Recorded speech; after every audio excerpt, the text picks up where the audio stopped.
আসসালামু আলাইকুম রাহমাতুল্লাহ। Welcome back to my channel. সম্মানিত ভিউয়ার্স, সবাই কেমন আছেন? আশা করি সবাই ভালো আছেন।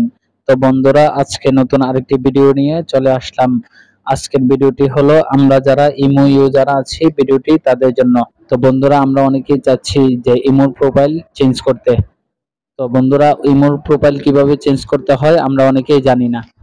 তো বন্ধুরা, আজকের ভিডিওতে দেখিয়ে দিব কিভাবে ইমোর প্রোফাইল চেঞ্জ করা যায়। ভিডিওটি না টেনে সম্পূর্ণ দেখতে থাকুন। ভিডিওটি শুরু করার আগে আপনাদের কাছে একটি রিকোয়েস্ট, আপনারা যদি আমার ফেসবুক পেজে নতুন হয়ে থাকেন তাহলে অবশ্যই আমার ফেসবুক পেজটি ফলো দিয়ে সাথে থাকবেন এবং ইউটিউব চ্যানেলটি সাবস্ক্রাইব করে সাথে থাকবেন, সাথে লাইক এবং কমেন্ট করে জানিয়ে দিবেন। তো বন্ধুরা, যারা ইমোর প্রোফাইল পিকচার চেঞ্জ করতে চাচ্ছেন তারা প্রথমে ইমো অ্যাপে চলে যেতে হবে। ইমো অ্যাপে আসার পর উপরে কোনায় দেখুন প্রোফাইলের একটি আইকন আছে, এই প্রোফাইলের আইকনটিতে ক্লিক করবেন। প্রোফাইলের আইকনে ক্লিক করার পর আপনার সামনে এমন একটা ইন্টারফেস চলে আসবে।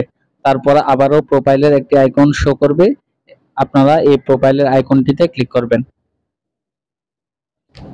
প্রোফাইলের আইকনে ক্লিক করার পর আবারও আপনার সামনে এমন একটা ইন্টারফেস চলে আসবে। তারপর আপনারা আবারও প্রোফাইলের এই আইকনটিতে ক্লিক করবেন।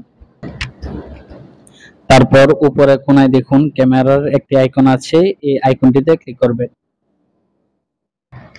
ক্যামেরা আইকনে ক্লিক করার পর আপনার সামনে এমন তিনটা অপশন চলে আসবে। এর মধ্যে আপনারা সুইচ ফ্রম অ্যালবাম এই অপশনটিতে ক্লিক করবেন। তারপর আপনারা আপনাদের পছন্দের প্রোফাইল পিকচার সিলেক্ট করে নেবেন। আমি আমার পছন্দের প্রোফাইল সিলেক্ট করে নিচ্ছি। তারপর নিচে কোনায় দেখুন টিক চিহ্ন একটি আইকন আছে, এই আইকনটিতে ক্লিক করবেন। তো বন্ধুরা, দেখতে পাচ্ছেন যে আমার ইমোর প্রোফাইল পিকচার চেঞ্জ হয়ে গেছে।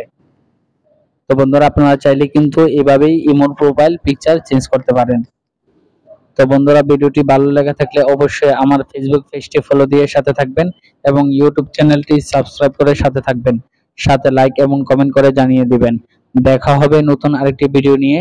সেই পর্যন্ত সবাই সুস্থ থাকেন, ভালো থাকেন। ধন্যবাদ। আল্লাহ হাফেজ।